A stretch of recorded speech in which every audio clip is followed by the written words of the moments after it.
bonsoir à tous. Nous saluons le Seigneur. Ça fait un peu bizarre de témoigner pour moi là. Ça fait, j'ai resté un petit bout de temps si vous voulez sans témoigner. Ça fait à peu près 1 an et demi que je n'ai pas témoigné dans la réunion.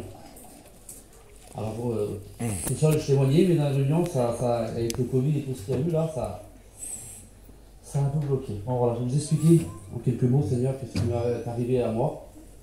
Et surtout, il ne faut pas faire comme moi. Parce que j'ai attendu vraiment longtemps pour accepter le Seigneur et puis faire sa volonté. Je vais essayer d'être le plus court possible, Seigneur d'amour, pour pas. Alors moi, l'évangile, si vous voulez, on a connu l'évangile d'une façon un peu spéciale. Les réunions, les missions, mon père ne voyait pas. Et j'ai connu les choses de Dieu, si vous voulez, par rapport à une petite gradie qui vendait des Bibles dans un petit pays. Mon père il allait souvent, l'hiver. On passait 1 mois et demi, 2 mois dans ce pays-là, bien souvent. Donc comment y aller, on arrive à cette gradie-là qui était une librairie évangélique. Donc elle nous a appris la parole de Dieu, la gradie-là. Elle nous a expliqué la Bible. Elle nous a expliqué le bon samaritain et tout ce qui va avec, le roi David, tout ça. Et puis on était content d'aller dans cette gradie-là chaque fois. On nous apprenait à prier tout petit, 7, 8 ans, 9 ans. Et elle nous apprenait à chanter des cantiques, cette gradie-là. Et là, comme j'ai connu moi le Seigneur du moins, tout petit. Et j'ai grandi avec ça. Alors j'avais un cœur pour Dieu, je vous le dis en vérité. J'ai toujours défendu Dieu avec ma façon à moi. C'était pas la bonne, mais je défendais du mieux que je pouvais le Seigneur. Et j'ai grandi comme ça. Et très vite, le monde m'a pris. À l'âge de 14 ans, je suis parti de chez moi. Et puis j'aurais pu revenir chez moi, mais j'étais assez avancé au niveau du caractère, très jeune.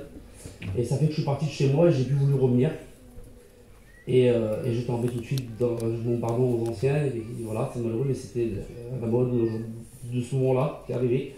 Donc je fumais beaucoup de drogue, là où j'avais été. Et puis beaucoup d'alcool. Je traînais avec des raclés, des ragés. J'avais 35 ans, moi j'avais à peine 14 ans. Et c'était comme ça. Et après j'ai fait mes affaires. Et puis moi travailler, j'ai jamais travaillé. Mon père ne voulait pas qu'on choisit pourtant. Mais voilà, c'était comme ça. Je choisis. C'était mon métier. C'était sur mes doigts, je choisis. C'était plus qu'une passion. Et puis voilà comment que. Mais je parlais toujours du Seigneur. Je le dis en vérité, pas pour glorifier moi, mais le Seigneur. Vous m'avez écouté parler. Vous avez dit c'est des chrétiens ce garçon-là, c'est pas possible. Et voilà, comme j'ai grandi, je me suis marié, j'ai fondé un foyer. Après, alors je le dis en vérité, de tout ce temps-là, j'ai fait beaucoup d'expériences avec le Seigneur. Dieu m'a fait voir des grandes choses. J'ai vu la main de Dieu agir plusieurs fois dans ma vie. Mais j'ai résisté beaucoup au Seigneur, je vous dis la vérité. J'ai fait des grandes expériences et je ne me suis pas engagé. Et à un moment donné, j'ai levé ma main dans une réunion. Dieu m'avait parlé. J'ai levé ma main, j'avais donné mon cœur à Dieu. Et j'ai resté à peu près 2 mois et demi comme ça. J'ai suivi les réunions. J'avais trouvé une compagnie chrétienne, des garçons qui sont par nous là-bas. Et puis j'allais à la réunion, tout ça, bien impeccable. J'étais content terrible. J'avais arrivé au moins à donner ma vie au Seigneur. J'étais vraiment content. J'avais fait plein d'efforts de mon côté, mais sans Dieu, si vous voulez. Plein de choses, j'avais arrivé à arrêter. Dieu m'avait délivré de plein de choses, mais je n'arrivais pas à le témoigner chez moi parce qu'ils me prenaient pour un fou. Vous avez bien compris. Je leur disais que c'était Dieu qui m'avait délivré de ça. De choix, de la drogue. Je vous ai dit, j'ai fait beaucoup d'expériences avec le Seigneur, mais ça ne prenait pas, si vous voulez. Je ne faisais pas comme il fallait. Et là, j'avais fait ce qu'il fallait. Et j'ai eu un petit différend avec mon petit frère. Parce que chez moi, si vous voulez, malgré que je ne suis pas le plus vieux des garçons, mais je suis entre deux. Et puis ben, sans me glorifier, Seigneur d'amour, mais il comptait un peu sur moi, si vous voulez, même mon frère plus vieux, même les plus jeunes. Donc du coup, vu qu'ils voyaient que je partais dans les choses de Dieu, ils étaient à bout, ils ne voulaient pas. Et puis, ils voulaient même, mon frère plus vieux voulait même se battre avec le garçon que j'avais tué à la réunion, vous allez voir. Hein. Et quand je me suis mis sur une place pour me partir un peu d'eux, pour m'éloigner, pour pouvoir être un peu tranquille pour aller à la réunion, tout ça, et ils m'ont suivi. Et puis de ça, donc du coup, voilà, ça passait que j'ai eu un petit différent avec mon frère, et puis je me suis battu, donc, voilà, vite fait avec mon petit frère. Et puis j'ai regretté énormément. Et j'ai resté plus d'1 an et demi, pas loin de 2 ans comme ça, Seigneur. Et puis je me posais des questions, je ne savais plus comment faire. Et puis je priais à Dieu, je disais Seigneur, en vrai, comment on peut faire pour être un vrai chrétien? Je voulais être sincère avec Dieu, je voulais. Et puis le monde me reprenait tout doucement. Et puis je demandais à Dieu qu'il me parle, mais en vérité, le Seigneur me parlait partout où j'allais. À travers des gardiens, à travers des gens, à travers des pasteurs, à travers des chrétiens. Et je voyais pas. Et je demandais toujours cette prière-là au Seigneur. Je dis Seigneur, en vrai, j'ai tous les hommes dans la Bible.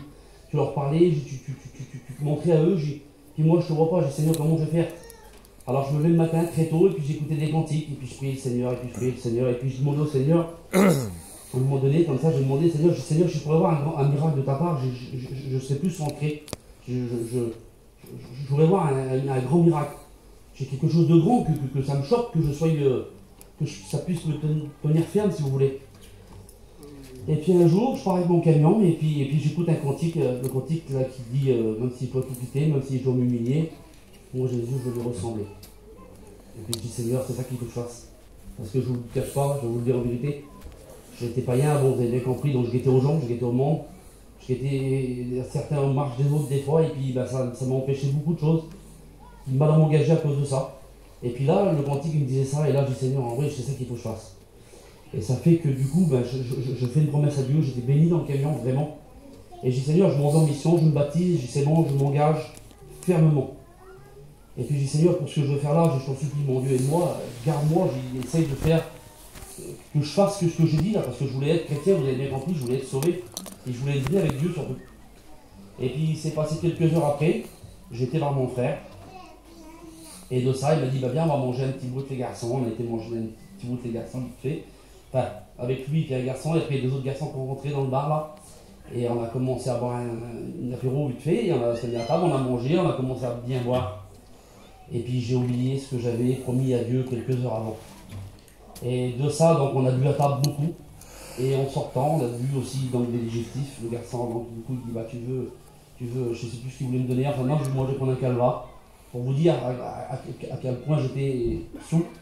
Pas pour me crâner, mais pour vous dire dans lequel j'étais, j'ai bu 1 litre de calva. Et j'ai bu la moitié d'une bouteille d'eau de vie. J'ai pu savoir à la suite que j'avais 3,98 g d'alcool dans le sang, pour vous dire dans l'état que j'étais. Et quand je buvais, moi j'étais un vilain, en vérité j'étais un chicaneur. Et j'ai mal parlé au garçon. Et le garçon là, quand j'ai commencé à mal parler au garçon, le garçon m'a foutu un coup de poing. Et comme le garçon m'a foutu un coup, donc du coup je suis tombé. Et quand je suis tombé, j'ai fait un traumatisme crânien.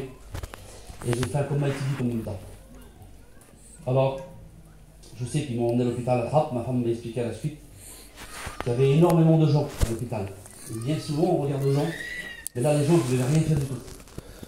J'étais tout seul, et je vous le dis en vérité, quand j'étais dans le coma, j'ai rien vu de tout ça. Ils m'ont emmené à Trappes, un hôpital normal, et après ils m'ont transféré à Paris, à l'hôpital Foch de Paris, spécialisé pour les traumatismes crâniens, tout ça, pour les saignements dans les cerveaux, tout ça là. Et donc j'ai rien vu de tout ça, et je me suis retrouvé dans un endroit, je vous le dis en vérité, il n'y avait pas de mur, ni de plafond, ni de sol, mais j'étais comme dans une salle d'attente. Et là, je criais au Seigneur de tout mon cœur. Je disais Seigneur, je ne veux pas mourir. Je vous le dis en vérité, je me sentais partir.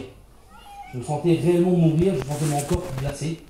Et puis je criais au Seigneur, et en vérité, même là, quelque part, des fois on peut faire bien, mais même là, après avec le temps, j'ai pu comprendre que là, je donnais encore des ordres à Dieu, malheureusement, que Dieu a fait grâce beaucoup de fois pour moi.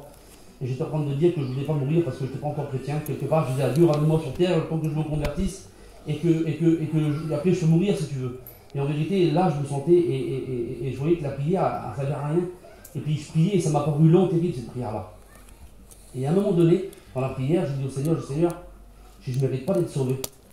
J'ai combien de fois tu m'as tendu la main, combien de réunions, combien de gens que tu as envoyés, combien de fois tu m'as parlé, combien de guérisons, combien d'expériences. J'ai combien de choses tu as fait pour moi. Le Seigneur a fait des grandes choses, dans ma vie, il a fait beaucoup de choses avant tout ça. Et puis je disais, Seigneur, je ne t'ai pas accepté. Donc pour moi, il est trop tard, Seigneur, en vérité.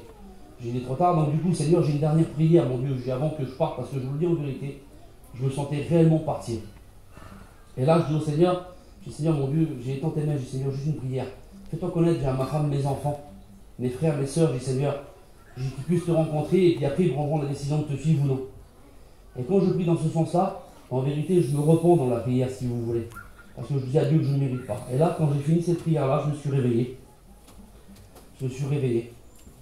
Et j'ai posé mes mains comme ça, pour me toucher comme ça, Seigneur. Et puis donc j'ai vu tout branché, il était branché de partout. Et puis là, j'ai dit, Seigneur, mon Dieu, merci, mon Jésus, tu m'as gardé. Et là, le Seigneur m'a parlé. Il m'a parlé comme je vous parle là, en vérité que c'est vrai, tellement que c'était fort dans mon cœur. Le Seigneur m'a dit, je t'ai gardé, maintenant va et fais. Alors j'ai dit au Seigneur, oui Seigneur, je vais y aller, je vais le faire. Et il s'est passé 20 minutes, une demi-heure peut-être à peine. Et donc j'étais bouleversé d'être réveillé dans ce lit-là. Et puis le docteur, donc il est venu, le spécialiste, là, il est venu, le Gradjou, pour vous expliquer la gravité. Et le Gradjou, il est rentré dans la chambre, il m'a posé toutes des questions, le Gradjou, où j'étais, comment je m'appelais, l'adresse, etc. pour savoir Et puis il me dit à la fin de la radio, il dit, monsieur, vous m'avez l'air étonné de toutes les questions que je vous pose. Ben, je dis oui, monsieur. Elle dit, écoutez, monsieur, il dit, vous avez fait un traumatisme crânien. Il dit, vous avez fait un coma éthylique, vous avez 3,98 g d'alcool dans le sang. Et il dit, normalement, quand on fait un traumatisme crânien, on rentre l'aiguille dans le cerveau pour tirer le sang. Mais il dit, vous, le sang était trop fluide. On n'a pas pu rentrer l'aiguille. Il dit, monsieur, le saignement, il s'est arrêté tout seul. On n'a rien pu faire. Le radio est en train de me témoigner que le sang s'était arrêté tout seul. Et on va me faire comprendre que c'était un miracle de Dieu. Le radio me dit, monsieur, il dit, écoutez, il dit, je vais vous dire, il y avait une chance sur 10 que vous vivez. Et si vous vivez, il y avait 99% de chance que vous étiez une personne handicapée à vie. Là où il y avait le saignement, il dit, ça aurait dû faire comme un électrochoc. Là, ce que Dieu a fait pour moi, alors ne faites pas comme moi, ne faites pas plein d'expériences. Je dis ça, Seigneur, parce que en vérité, je vous le dis en vérité, je m'en ai voulu beaucoup après, d'avoir passé tout ça pour pouvoir être avec le Seigneur. Là aujourd'hui, pour vous qui êtes là, et puis je vous le dis en vérité, c'est une grâce que Dieu a pu faire pour ma vie. Je vous le dis en vérité, n'attendez pas tout ça. Vous voyez que le Seigneur il est vivant. Les alcooliques, ils arrêtent de boire, les drogués, ils ne droguent plus. Vous voyez toutes ces choses-là en vérité. Je sais qu'une chose, c'est que Dieu m'aime à moi et il vous aime aussi à vous. Alors engagez-vous fermement. Il est temps. Que Dieu vous bénisse. Amen. Amen.